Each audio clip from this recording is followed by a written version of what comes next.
Dieu est la source de la vie, comme il est la lumière et la joie de l'univers.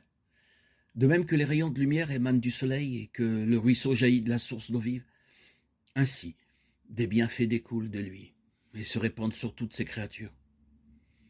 Et partout où la vie de Dieu anime le cœur des hommes, elle se traduit en actes d'amour et de bienveillance. Notre Sauveur trouvait sa joie à travailler au relèvement et à la rédemption des hommes déchus. Pour atteindre ce but, faisant peu de cas de sa vie, il a souffert la croix et méprisé l'ignominie.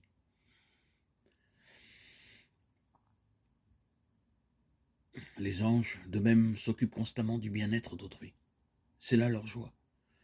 Ce que des cœurs égoïstes considèrent comme une besogne humiliante, le relèvement des misérables, de ceux qui leur sont inférieurs, par le caractère ou par le rang, telle est l'occupation des anges innocents.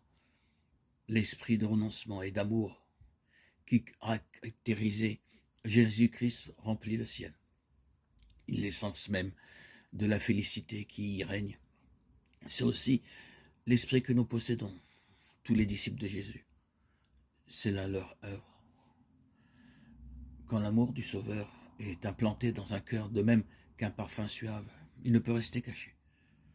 Sa sainte influence s'exerce sur tous ceux avec lesquels il entre en contact. L'Esprit du Christ dans un cœur est comme une source jaillissante dans un désert. Il rafraîchit tous ceux qui s'en approchent et crée chez ceux qui sont près de périr un désir ardent de se désaltérer à la source des eaux vives. L'amour pour Jésus se manifestera par le désir de travailler comme lui au soulagement et au relèvement de l'humanité. Il nous poussera à l'amour, à la tendresse et à la sympathie envers toutes les créatures de notre Père céleste. La vie terrestre du Sauveur n'a pas été une vie d'aise et d'égoïsme. Il a travaillé avec une persévérance et une ardeur infatigables au salut de l'humanité déchue, de la crèche au calvaire. Il a suivi le sentier du renoncement, sans chercher jamais à éviter les travaux ardus, les voyages pénibles, les soucis qui accablent et les corvées qui épuisent. Le Fils de l'homme est venu non pour être servi, mais pour servir et donner sa vie, comme la rançon de plusieurs. Matthieu 20, 28. C'était là le grand but de sa vie. Tout le reste était pour lui secondaire. Sa nourriture était de faire la volonté de Dieu et d'accomplir son œuvre.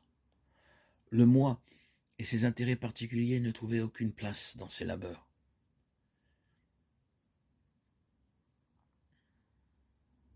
Ceux qui participent à la grâce et aux dons célestes seront prêts eux aussi à tous les sacrifices en faveur des âmes pour lesquelles le Christ est mort.